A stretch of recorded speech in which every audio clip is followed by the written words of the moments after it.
السلام علیکم. Success story کی ایک اور ایپیسوڈ کے سادہ سا جعفری دبئی سے آپ لوگوں کی خدمت میں حاضر ہے. آج ہم نے اسٹوڈیو میں دعوت دی ہے سہیل منظور صاحب، جن کا تعلق پاکستان لاہور سے ہے. انہوں نے اپنی زندگی کی سٹرگل کیسے اور کتنے سال پہلے جو ہے وہ پاکستان سے دبئی تشریف لے کر آئے اور یہاں پہ کیا سٹرگل کی، کیا مشکلات دیکھنے کو ملی، اور اس کے بعد آج جو ان کو مقام ملا ہے، ان کا جو خواب اور ان کی جو سوچ تھی کہ وہ دبئی آ کر اپنے آپ کو کس طریقے سے کامیاب کریں گے اور اپنے گھر والوں کے حالات بدلیں گے، یہ جاننے کی کوشش کریں گے. السلام علیکم. وعلیکم السلام.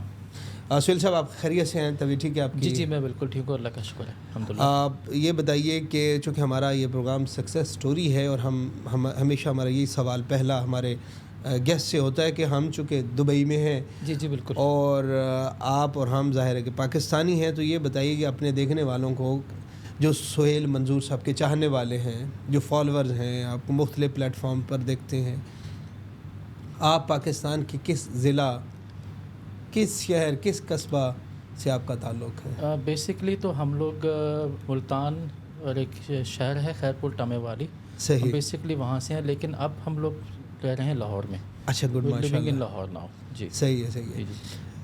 اس کا مطلب یہ ہے کہ آپ کی پیدائش جو ہے، آپ نے کہا ہم رہنے والے یعنی فور فادر جو ہیں وہ ملتان کے ہیں، تو آپ جو ہے وہ ملتان میں پیدا ہوئے تھے یا نہیں؟ میں پیدا ہوا ہوں ابوظہبی UAE میں. اچھا، یہ تو بڑا حیران کن ہے کہ آپ کے فور فادر جو ہیں وہ ملتان کے ہیں، اب آپ کی فیملی جو ہے وہ لاہور میں رہتی ہے، اور آپ یہ تھوڑا سا ہمیں بتائیں. جی، ہم لوگوں نے اصل میں مائگریٹ کیا اسٹارٹنگ فرام ملتان سے ہم لوگ نے مائگریٹ کیا لاہور میں. جی. پھر ہماری فیملی نے مائگریٹ کیا UAE میں. صحیح. تو ہم لوگ اس وقت UAE میں آلموسٹ یو کین سے ہم لوگ یہاں UAE میں 30 سال سے مقیم ہے UAE میں. اچھا، ماشاء اللہ، 30 سال سے مقیم ہے. جی. تو آپ نے کہا کہ آپ ابوظہبی میں پیدا ہوئے. سر، آپ 30 سال کے تو لگتے نہیں ہیں، مطلب 50 کے راؤنڈ اباؤٹ آپ ہیں. جی. تو اس کا مطلب یہ ہے کہ آپ کے والد بزرگوار جو ہیں وہ 60 سال پہلے یہاں پہ آئے ہوئے تھے. جی، میرے والد صاحب پہلے یہاں پہ آئے تھے اور یہاں پر انہوں نے UAE آرمی کو جوائن کیا. اچھا، ماشاء اللہ. UAE آرمی میں آپ کے والد صاحب رہتے. جی، اور میرے جو نانا تھے he was captain in UAE army. ماشاء اللہ. نانا اور ابا جی جو ہیں وہ یہاں پر تھے. جی. تو اس کا مطلب یہ ہے کہ آپ کی والدہ محترمہ یہاں پہ تھیں، پھر آپ کی پیدائش جو ہے وہ یہاں پہ ہوئی. تو آپ کی پھر ارلی ایجوکیشن جو ہے اس کا مطلب ہے وہ بھی یہاں پہ ہے. جی، میری ارلی ایجوکیشن جو ہے یہاں پاکستانی اسکول ہے ابوظہبی میں، وہاں سے میں نے اپنی ابتدائی تعلیم حاصل کی. صحیح ہے. تو اپنی ذرا ابتدائی زندگی کے حوالے سے بتائیے، کس طرح کے بچے تھے؟ شرارتی تھے، شریف بچے تھے، کس طرح کے تھے؟ نہیں، شرارتی تو نہیں تھا، میں بہت شریف بچہ تھا اور بہت مطلب معصوم ٹائپ بندہ جو ہوتا ہے. اچھا، آپ معصوم تھے بچپن میں.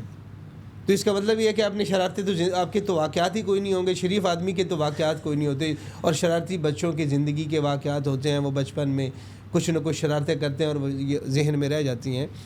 تو جو ہے وہ کہاں تک تعلیم حاصل کی آپ نے؟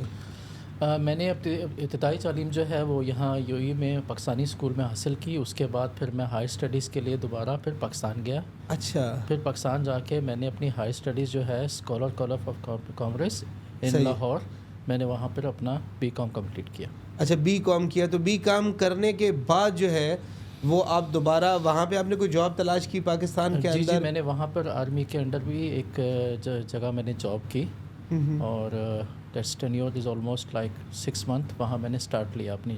اوکے. جی. تو اس کے بعد پھر جو ہے آپ یہاں پہ آ گئے؟ اس کے بعد میں نے ڈیسائیڈ کیا کہ میں اب دوبارہ UAE جاتا ہوں اور اپنی لائف کو دوبارہ اسٹارٹ کرتا ہوں UAE میں. صحیح ہے. تو کیا خواب تھے آپ کے UAE میں آنے کے؟ کیونکہ ایک دفعہ تو یہاں سے آپ واپس چلے گئے، وہاں پہ تعلیم حاصل کی، وہاں پہ کچھ عرصہ آپ نے کام بھی کیا، تو آپ کو لگا کہ پاکستان میں اسکوپ نہیں ہے تو دبئی میں جانا چاہیے، بالکل. UAE میں نے یہ سوچا چاہیے. کہ پاکستان میں اتنا اسکوپ نہیں ہے اور فائنینشلی اسٹیبلٹی کے لیے آپ کو دوبارہ جو ہے اپنے آپ کو سیٹ کرنے کے لیے UAE میں آنا پڑے گا. Obviously UAE is a best place. صحیح ہے. جی. تو یہ بتائیے کہ کتنے سال پہلے آپ UAE میں آئے تھے، اور اپنی ابتدائی اسٹرگل کے حوالے سے بتائیں، کیونکہ یہاں پہ تو بہت سارے مسائل ہیں، رہنا بڑا مشکل ہے. جی. بیڈ اسپیسوں پہ رہنا پڑتا ہے، اور یہ کہہ لیں کہ بہت مشکل ہے اور مہنگا شہر ہے یہ. بالکل. میں آلموسٹ آپ کہہ سکتے ہیں کہ 25 سال سے پہلے میں یہاں پر UAE میں آیا، اور اسٹارٹنگ اسٹرگلنگ پوائنٹ یہ تھا کہ جب میں یہاں پر آیا تو پہلے دن ہی مجھے جگہ بھی نہیں ملی سونے کے لیے. تو I slept on you can say on the road. Okay, تھوڑا واقعہ بتائیے تاکہ آپ کے دیکھنے والے یہ بات سنیں کہ سہیل منظور صاحب آج اگر اچھے خاصے پیسے کما رہے ہیں تو اس کے پیچھے جب وہ دبئی آئے تھے تو ان کے لیے یا یو اے ای میں آئے تھے سونے کے لیے جگہ نہیں تھی. ابو ظہبی میں آیا تھا, وہاں میں نے اپنا اسٹرگلنگ اسٹارٹ لیا. صحیح ہے. پہلے دن تو مجھے بالکل یہ پتہ ہی نہیں تھا کہ کرنا کیا ہے, اور پہلے دن ہی میں نے اپنی جو پہلی رات تھی وہ روڈ پہ گزاری. صحیح ہے. تو اس کے بعد پھر جو ہے میرے فادر نے مجھے کہا کہ آپ جاب, میں آپ کو ایک جگہ جاب دلوا دیتا ہوں. فرسٹ جاب جو میں نے کی تھی وہ پاکستانی اسٹیٹ لائف انشورنس میں کی. صحیح ہے. تو پاکستانی اسٹیٹ لائف انشورنس یہاں پہ بھی فعال ہے؟ جی یہاں پہ ابو ظہبی میں, دبئی میں ان کی برانچز ہیں. اوکے, تو وہاں پہ کتنا عرصہ آپ نے؟ وہاں پر میں نے 3 مہینے کام کیا. تو وہاں پہ چھوڑنے کی وجہ کیا تھی؟ انہوں نے کہا ہم آپ کو ویزا نہیں دے سکتے تو آپ کو واپس جانا پڑے گا. اوکے, تو پھر واپس چلے گئے آپ؟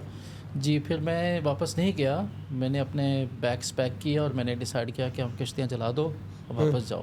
صحیح ہے. تو نیکسٹ ڈے میری فلائٹ تھی, نیکسٹ ڈے میں نے جانا تھا, اور اسی دن رات کو میرے ماموں نے مجھے کال کیا کہ آپ صبح تشریف لائیں, آپ مت جائیں, یو کینسل یور فلائٹ.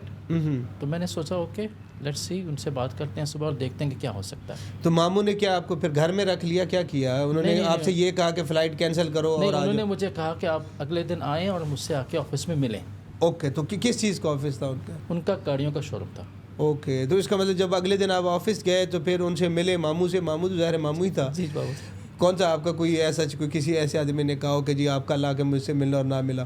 ماموں سے آپ ملے, پھر کیا ہوا؟ اچھا, میری ان سے صبح ملاقات ہوئی اور کافی بیزی مصروف تھے, تو میں نے 3-4 گھنٹے ان کا ویٹ کیا. انہوں نے کہا کہ آپ آئیں, بیٹھے میرے پاس تشریف رکھیں. صحیح ہے. 4 گھنٹے کی انتظار کے بعد میری ان کی ملاقات ہوئی. انہوں نے کہا کہ آپ میرے شو روم پہ کام کریں گے. صحیح ہے. میں نے کہا بھی میں تو اکاؤنٹس کا بندہ ہوں, میں نے زندگی میں کبھی سیلز نہیں کی اور یہ کام تو میں جانتا بھی نہیں ہوں. صحیح ہے. تو انہوں نے کہا ہم آپ کو اپرچونیٹی دے رہے ہیں, آپ اس کو آئیں ہمارے پاس کام کریں. صحیح ہے. تو پھر آپ اپنے ماموں کے ساتھ لگ گئے؟ جی, میں اپنے ماموں کے ساتھ لگ. گاڑیاں بیچنے شروع کر دی. اکاؤنٹ دیکھنے والا بندہ جس نے کامرس پڑھا ہو جی, اور وہ سیلز مین بن گیا. صحیح ہے. تو یہ سیل مین کی زندگی جو تھی, پہلا دن کیسا رہا آپ کا؟ اگر آپ کو یاد ہو, آج سے 20-25 سال پہلے کی آپ بات بتا رہے ہیں کہ ایک بندہ جس کو پتہ ہی نہیں ہے گاڑیوں کی آگے پیچھے نہیں پتہ, گاڑیوں کا پتہ ہی کوئی نہیں ہے, چلو اسے لیجر کا پوچھے, ڈیبٹ کریڈٹ کا پوچھے تو اسے پتہ ہے. تو اس میں کیا آپ کو مشکلات ہیں اور پھر کس طرح جو ہے وہ آپ اس میں سکسیڈ ہوئے؟ بہت مشکل تھا میرے لیے, کیونکہ لوگوں سے ڈیلنگ تو میں کرتا نہیں تھا. میرا تو کام تھا پیچھے بیک آفس میں بیٹھ کے اکاؤنٹس کو دیکھنا, یہ سب کچھ دیکھنا. تو ایک میرے لیے ایک چیلنج تھا کہ میں میرا ایک نیا رول ہے ایز اے سیلس پرسن, تو میں اسے کیسے ڈیفائن کروں گا. لیکن میں نے کوشش کی اپنے آپ کو اس میں ڈھالا. صحیح ہے جی. اور پھر جو ہے یاد ہے آپ کو 25 سال پہلے 20 سال پہلے سیلری آپ کو کیا پہلے ماموں جی نے دی تھی؟ پہلی سیلری تھی میری 800 درہم. یہ تو ماشاءاللہ بہت اچھی ہے. آج کے زمانے بھی اگر دیکھا جائے 20-25 سال پہلے کی آپ سٹوری بتا رہے ہیں سر, اور اگر آج بھی ہم دیکھتے ہیں مختلف سوشل میڈیا کے اوپر ایڈورٹائزمنٹ آئی ہوتی ہے کہ جی 800 سیلری پر روٹی رہائش, تو سر اگر 800 اس وقت کی دیکھی جائے اس وقت کی سیلری تھی تو یہ بہت بڑی سیلری تھی سر. یہ تو مطلب اچھا سٹارٹ تھا اس کا. مطلب ماموں نے آپ کو ماموں نہیں بنایا بلکہ انہوں نے بھانجے کے طور پہ جو ہے وہ میرا بہت خیال رکھا, اچھا خیال رکھا. تو یہ کتنا عرصہ میں آج بھی ان کا بہت شکریہ ادا کرتا ہوں کہ ان کی وجہ سے انہوں نے مجھے اپرچونیٹی دی اور آج میں یو ای میں ان کی وجہ سے مقیم ہوں. یقینی طور پہ آپ کے ماموں اگر حیات ہیں جی بالکل, تو وہ آپ کا یہ کلپ لازمی دیکھیں گے کہ جناب آج بھی آپ ان کے احسان مند ہیں. بالکل میں ان کا احسان مند ہوں, اور obviously there is a big part in my life. This opportunity gives me, اور میں آج اس کی وجہ سے میں آج یو ای میں رہ رہا ہوں ان کی وجہ سے. ماشاءاللہ. تو پھر یہ کیا بنا کہ آپ کے ماموں کے ساتھ آپ کی جو رفاقت ہے وہ ختم ہو گئی؟ کتنا عرصہ جو ہے وہ آپ شو روم پہ رہے اور آپ گاڑیاں بیچتے رہے؟ میں نے آلموسٹ ان کے ساتھ 20 سال کام کیا ہے. It's a long journey working with the same company. Good, ماشاءاللہ. جی. تو 20 سال کے بعد جب آپ چھوڑ کے آئے تو 20 سال کے عرصہ ہوتا ہے. جی بہت زندگی کا ایک عرصہ آپ نے اس شو روم پہ گزار دیا. جی. تو پینشن وینشن ماموں نے دی کہ 20 سال آپ نے بڑی خدمت کی ہے, بڑی گاڑیاں بیچی؟ پینشن فرام ہم, جی جی بالکل ملی پینشن. اچھا پینشن ملی تھی, بالکل ملی. اچھا یہ ازراہ مزاح میں نے کہا تھا کہ پرائیویٹ جو ہے وہ شو رومز اور دکانوں اور اس طرح کے بزنس میں تو پینشن نہیں ہوتی, لیکن آپ کو کیسے مل گئی؟ کوئی سرکاری ادارہ تھا؟ مجھے انہوں نے کہا کہ آپ نے ہمارے ساتھ 20 سال کام کیا, ایک لانگ جرنی ہے, تو اوبیسلی ہی گیو می دا پینشن.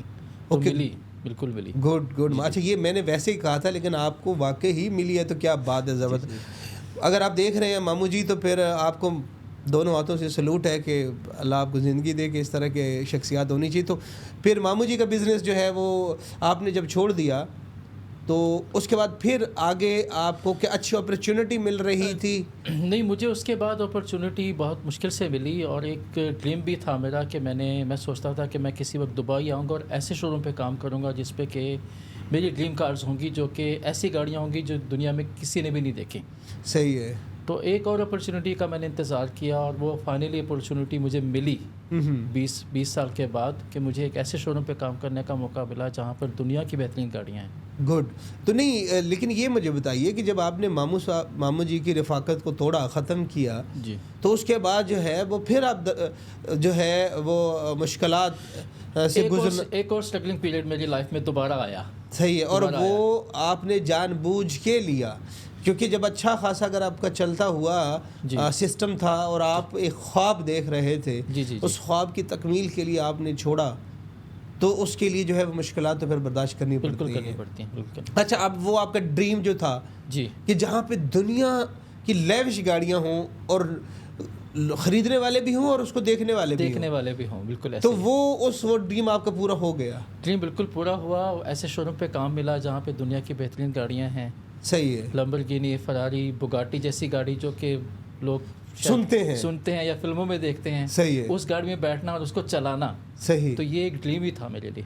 تو اب جو ہے وہ آپ کا وہ ڈریم پورا ہو چکا ہے. ڈریم پورا ہوا. چلیے, یہ تو بڑی اچھی بات ہے کہ اللہ نے آپ کو, آپ کے خواب, بہت کم لوگ ہوتے ہیں جن کے خواب پورے ہوتے ہیں, ان میں سے آپ بھی خوش نصیبوں میں ہے کہ آپ کا خواب جو ہے وہ پورا ہوگا. یہ اپنی اپنی خواہشات ہوتی ہیں ہر انسان کی, جی جی جی, کہ ان کے مختلف خواب ہوتے ہیں. میں یہ سمجھتا ہوں کہ انسان اگر کوئی زندگی میں کوئی ڈریم دیکھتا ہے تو اس کو حاصل کرنے کے لیے اگر وہ کوشش کرتا ہے, صحیح ہے, اور اللہ تعالیٰ اس کی مدد کرتا ہے, تو ضرور وہ ہوتا ہے. سر, یہ آپ نے بہت خوبصورت بات کی ہے. ہمارے یہ پوڈ کاسٹ دیکھنے والے لوگ جو ہیں اس بات سے سبق یقینی طور پہ سیکھیں, اور سیکھنا بھی چاہیے, کہ جب آپ کسی چیز کا تہیہ کر لیتے ہیں اور توسل کرتے ہیں اللہ کے ساتھ کہ اللہ میری اس میں مدد کر دے, تو اللہ آپ کو لازمی جو ہے وہ اس میں مدد کر دیتا ہے. اچھا, اب یہ خواب آپ کا پورا ہو گیا ہے سہیل صاحب, اس کے بعد اب اور کیا خواب ہیں؟ دیکھیے جی, اب یہ خواب ہے کہ دبئی میں اب آپ آ چکے ہیں, اور یہ ڈریم سٹی ہے. صحیح. اور ڈریم سٹی کے اندر اپنے آپ کو منوانا ہے, لوگوں کو ڈریم سٹی کے اندر خواب دیکھنا ضروری ہے. ڈریم سٹی سے خواب دیکھنا, کیونکہ یہ پورا کرتا ہے, یہ پورا کرتا ہے. تو دبئی ایک ایسا شہر ہے کہ یہ ڈریم سٹی ہے. صحیح. اور یہ آپ کا خواب پورا کرے گا. تو ایک اور خواب ہے کہ اب اس شہر میں رہنا ہے اور لوگوں کو بتانا ہے کہ سہیل کون ہے. زبردست. یہ اس میں کوئی شک نہیں ہے سہیل صاحب کہ ایک بندہ جو سپوز مثال دے رہا ہوں ہوٹل میں کام کرتا ہے اور بالکل نچلے درجے پہ کام کرتا ہے, تو اس کی خواہش ہوتی ہے کہ میں اس ہوٹل کا مالک بنوں. جی جی. اور یہ وہ خواب خیال رکھنا اس کا فرض بھی ہے, اس کی ذمہ داری بھی ہے. جی جی. اگر تو وہ اسی میں خوش ہے تو آگے نہیں بڑھ سکتا. اگر آپ جس انڈسٹری میں, موٹر انڈسٹری کا آپ نے بتایا ہے, تو دبئی کے اندر ٹاپ لیول کا جو شو روم ہے اس کے اوپر آپ اپنی سروسز دے رہے ہیں اور اچھا خاصا جو ہے وہ پیسہ وہاں سے کما بھی رہے ہیں. آپ چاہتے ہیں کہ اللہ تعالیٰ غفور و رحیم ہے, دینے والا ہے, اگر اس کو دیا جہاں پہ آپ کام کرتے ہیں تو آپ کو بھی تو دے سکتا ہے. بالکل دے سکتا ہے. آپ بھی چاہتے ہیں کہ آپ اس طرح کا بنائیں, کیونکہ ایکسپرٹیز جو ہیں وہ تو آپ کے پاس ماشاءاللہ اب پوری ہو گئی ہیں. چلیے جی, پروگرام کے آخر میں ہمارے دیکھنے والے یا جو آپ کے دیکھنے والے ہیں, جو آپ کے فالوورز ہیں سوشل میڈیا کے اوپر, کیونکہ آپ سوشل میڈیا کے اوپر بھی بڑے پاپولر ہیں, آپ ویڈیوز بناتے ہیں موٹرز کا, اور بہت یونیک قسم کا اسٹائل ہے آپ کا کام کرنے کا, تو جو آپ کے فالوورز ہیں ان کو آپ کیمرے میں دیکھ کے کیا پیغام دینا چاہیں گے؟ میں اپنے فالوورز کو یہ کہنا چاہوں گا کہ نیور گیو اپ. اپنی لائف میں جو گولز ہیں اس کے بارے میں اگر آپ سوچتے ہیں تو انشاءاللہ اللہ تعالیٰ کی مدد سے وہ گولز ضرور پورے ہوں گے, اور ایک دن انشاءاللہ آپ کامیاب ہوں گے. چلیں جی، بہت شکریہ سہیل منظور صاحب. ناظرین کرام، آپ نے سہیل منظور صاحب کی گفتگو سنی. یہ جذبے ہیں جو ان کو پاکستان سے یہاں پر لائے. ایک رات ان کو سونے کے لیے جگہ نہیں تھی. پھر جو ہے وہ کچھ عرصہ انہوں نے ایک چھوٹی سی جاب کی اور انہوں نے ویزا دینے سے انکار کر دیا. اس کے بعد پھر بوریا بسترا باندھ کر جو ہے وہ فلائٹ پکڑنے لگے تھے تو ماموں کی کال آ گئی اور وہاں پر انہوں نے 20 سال گزار دیے اور آج دبئی کے ٹاپ لیول کا شو روم ہے، وہاں پہ سیلز آفیسر کے طور پر کام کر رہے ہیں. ان کی زندگی کا خواب یہ ہے کہ جس شو روم کے اوپر کام کر رہے ہیں اسی طرح کا جو ہے وہ شو روم یہ بنائیں، کیونکہ 20-25 سال کا گاڑیاں بیچنے کا ان کا تجربہ ہے. اللہ تعالیٰ ان کے لیے آسانیاں پیدا کرے، ان کے خوابوں کو پورا کرے. اسد جعفری کو اجازت دیجیے، انشاءاللہ اگلے پروگرام میں ایک نئی سکسیس سٹوری آپ لوگوں کی خدمت میں لے کے حاضر ہوں گے. تب تک کے لیے اللہ حافظ.